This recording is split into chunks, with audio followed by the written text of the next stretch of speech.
Secretary of State Hillary Clinton is in France this morning. It's her first stop on a 12-day trip through Europe, Asia, and the Middle East. The secretary always has a lot on her plate, and as Chip Reid reports from the State Department, she's also concerned now, it appears, with what's on your dinner plate. Chip, hello. She must have heard that we're a nation of fatty McFat-Fats. Absolutely, she did. You know, the idea is that diplomacy, the goal is to bring people together, and there is nothing that brings people together like food. In 1992, Hillary Clinton was caught on camera making some very undiplomatic comments about cooking.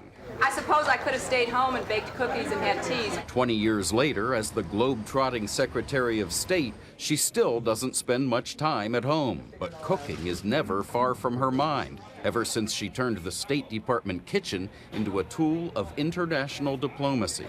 Christopher James is the department's deputy chef. Does food have a role in diplomacy? Absolutely, absolutely. And it has such a huge role. The predictable French food that used to dominate diplomatic functions is largely gone. Now, foreign diplomats are served American food with fresh local ingredients, along with some subtle reminders of home. We use a spice that maybe they're accustomed to, or we present it in a fashion that they've seen before in their country. Oh, hello. Thank you. Secretary Clinton put her chief of protocol, Capricia Marshall, in charge of what's come to be known as food diplomacy. It's really important because they're going to talk about some tough issues with one another.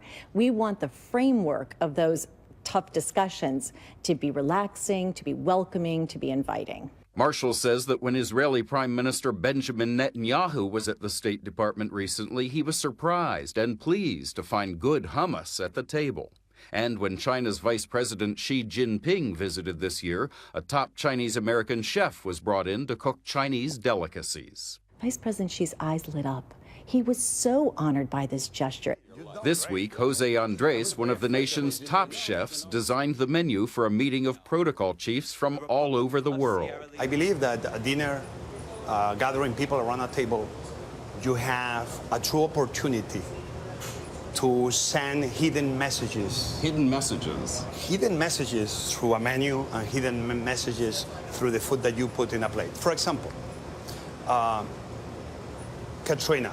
To remind foreign diplomats of the tragic losses and the recovery from Hurricane Katrina, Andres served Louisiana Gulf shrimp. Doing this simple gesture, all of a sudden, the State Department is almost like sending the message of saying, we need to be supporting American ingredients. We need to be supporting the small fishermen. It would be hard to prove that good food makes for better diplomacy, especially at a time when nations are so sharply divided on so many issues. But don't tell that to unsinkable optimist Jose Andres, who believes all things are possible through food. With better food and a happy table, probably we will have a better world, a happier world.